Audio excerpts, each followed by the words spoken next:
Patricia Racquin, je suis très heureux de vous rencontrer à l'occasion de ces micro-entretiens et de ces micro-portraits qui vont être diffusés dans le cadre du réseau auquel vous appartenez, Rencontre des auteurs francophones, mais aussi en perspective du Salon du livre de Wallonie qui se tiendra les 23 et 24 novembre à Mons en Belgique. Alors, première question pour essayer de vous situer. Je vais démarrer par l'enfance, si vous voulez bien, mais avec une interrogation spécifique. Quelle était la place du livre dans votre enfance? Comment est-ce que l'enfant que vous étiez a eu ses premiers contacts avec ce qui va devenir une vocation aussi?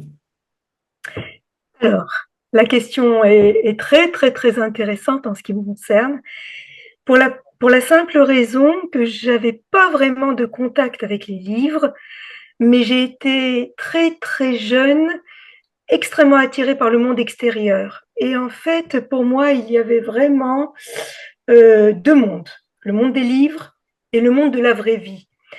Et j'avais fait mon choix. J'avais fait le choix d'adhérer pleinement au monde de la vraie vie. Et le monde de la vraie vie m'a conduite un jour devant une librairie. J'étais toute petite, je devais avoir 8 ans.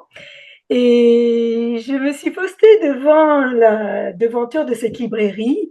Et la libraire m'a demandé si j'étais intéressée. Je lui ai demandé, j'avais envie de rentrer. Je m'intéressais au travail des gens, moi, en fait, à tout, au travail de tous les gens, pas spécialement les libraires. Et je suis rentrée dans cette librairie. J'ai commencé à fréquenter cette personne. Il faisait aussi papeterie, donc je vendais pendant les périodes scolaires. Enfin, je suis rentrée un petit peu dans cet univers. Après, ma relation avec les livres, elle était très conflictuelle parce que, comme je vous ai dit, il y avait deux univers différents pour moi.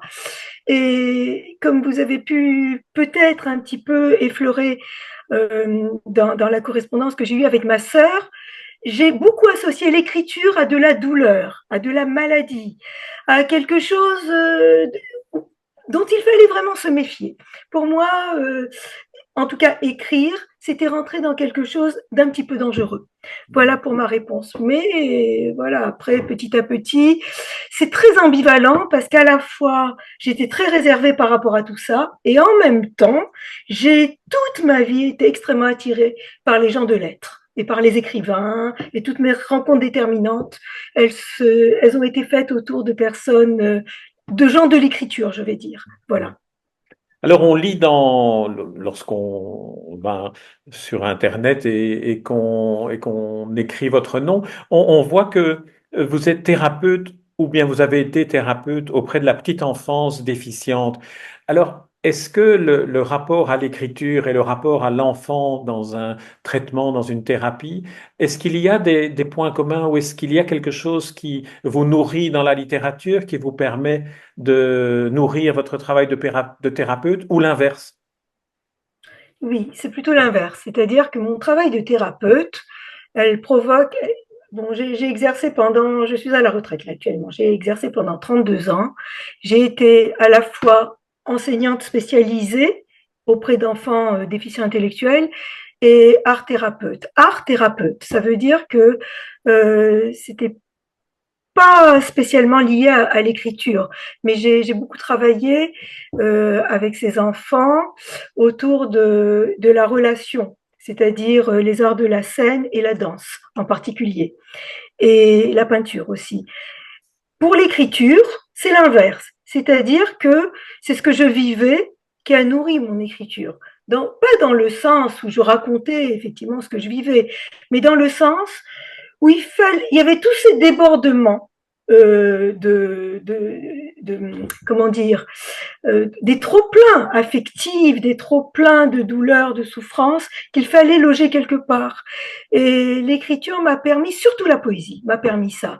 C'est-à-dire quand ça débordait, j'avais recours au poème ou à la peinture d'ailleurs, beaucoup à Hmm. la peinture, qui étaient vraiment des façons effectivement de, de, de, de placer ces débordements, toutes ces choses-là que je ne pouvais pas garder en fait. Je suis très, très intéressé par ce rapprochement que vous faites entre la démarche vers la poésie et la démarche vers la peinture. Est-ce qu'il y aurait là moyen de définir ce qu'est la poésie à travers la démarche du peintre? C'est très proche par rapport à l'écriture, enfin par rapport au roman, à l'analogie entre roman et peinture. Il y a vraiment une vraie. Il y a beaucoup de points communs entre la peinture. La peinture et la poésie, elles relèvent toutes les deux euh, de, comment dire, de pulsionnel en fait. Ça jaillit, ça jaillit. Et c'est pour cette raison que je disais tout à l'heure que ce travail avec les enfants a provoqué ça. Ce sont des jaillissements. Et la peinture, vraiment, pour moi, est très, très intéressante pour ça d'ailleurs, parce qu'elle permet effectivement de vider presque l'esprit de tout ça. Alors que l'écriture, c'est à l'opposé une démarche plus intellectuelle où on pense. Mais la poésie est, fonctionne à partir d'images. Donc ces images-là permettent effectivement de faire ce lien entre mots, mais le mot utilisé autrement en fait, et le mot, l'image, et le jaillissement surtout. Moi, je pense à cette idée de jaillissement. Alors, vous êtes membre avec d'autres de ce réseau international Rencontre des auteurs francophones. Qu'est-ce que la francophonie représente pour vous et qu'est-ce que la langue française représente pour vous? Je crois que vous êtes d'origine ou que vous êtes tunisienne. Voilà, je suis née en Tunisie, je suis d'origine tunisienne et de culture française, totalement française. Ma culture est française, mon origine est tunisienne. J'ai vécu 18 années en Tunisie et j'ai quitté la Tunisie à l'âge de 18 ans. Alors, la francophone, pour moi, mon vécu en Tunisie m'a vraiment apporté une ouverture culturelle immense, c'est-à-dire dans le sens où elle m'a permis effectivement d'englober, d'élargir mon intérêt, pas seulement à la culture occidentale, mais à d'autres formes de culture, à d'autres formes d'écrit. J'ai fait de l'arabe, j'ai appris des poèmes en arabe que j'ai trouvé magnifiques. Et donc, vraiment, j'ai vécu ça comme un enrichissement. Mais, toute cette période en Tunisie, je ne m'en rendais pas compte. J'ai petit à petit réalisé tout ça en arrivant en France. Et l'apothéose, je vais dire, ce sont vraiment ces rencontres des auteurs francophones, où là, d'un seul coup, j'ai fait vraiment une sorte de retour sur mes origines grâce aux textes qu'on me demandait dans les ouvrages collaboratifs. Et là, d'un seul coup, je me suis rendu compte à quel point tout cela était important pour moi et à quel point j'avais envie, effectivement, de fouiller là-dedans. Et donc là, maintenant, je suis dans une démarche que je n'avais jamais eue avant, c'est-à-dire d'un retour effectivement sur mes racines, sur mes origines, avec vraiment des recherches même documentaires sur c'était comment avant, comment était la Tunisie avant ma naissance, etc. Voilà.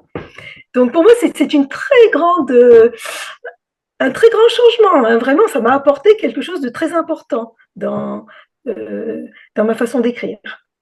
Très bien. Alors, ma dernière question, qui est la question que j'ai posée à tous vos collègues, confrères et consoeurs des rencontres des auteurs francophones, c'est aujourd'hui, on lit de moins en moins, semble-t-il.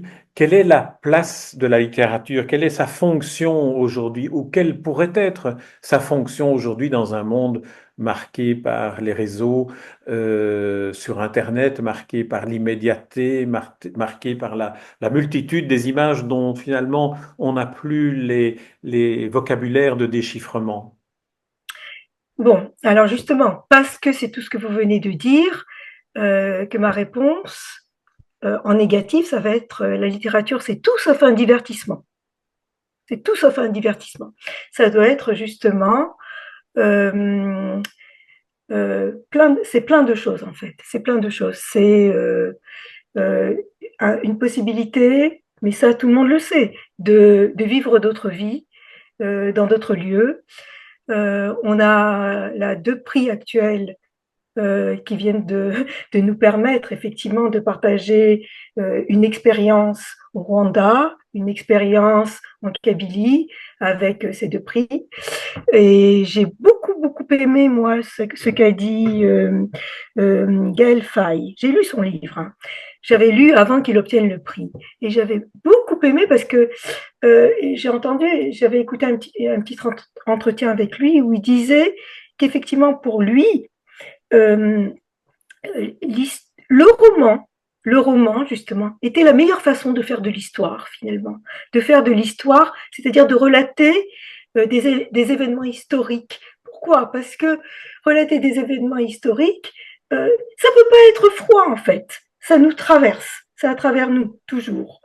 Alors, la littérature, elle va servir à ça aussi. Elle va servir à, eh ben, justement, le contraire de zapper, etc., c'est-à-dire une forme de méditation, de recueillement, de concentration.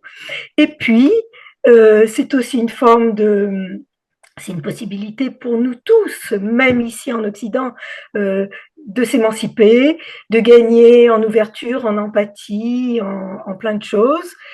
Et sur le plan de la pensée, parce que c'est quand même ça hein, qui se joue en priorité, de s'enrichir, d'enrichir sa pensée et puis d'accéder à d'autres formes d'écriture, à d'autres formes de pensée.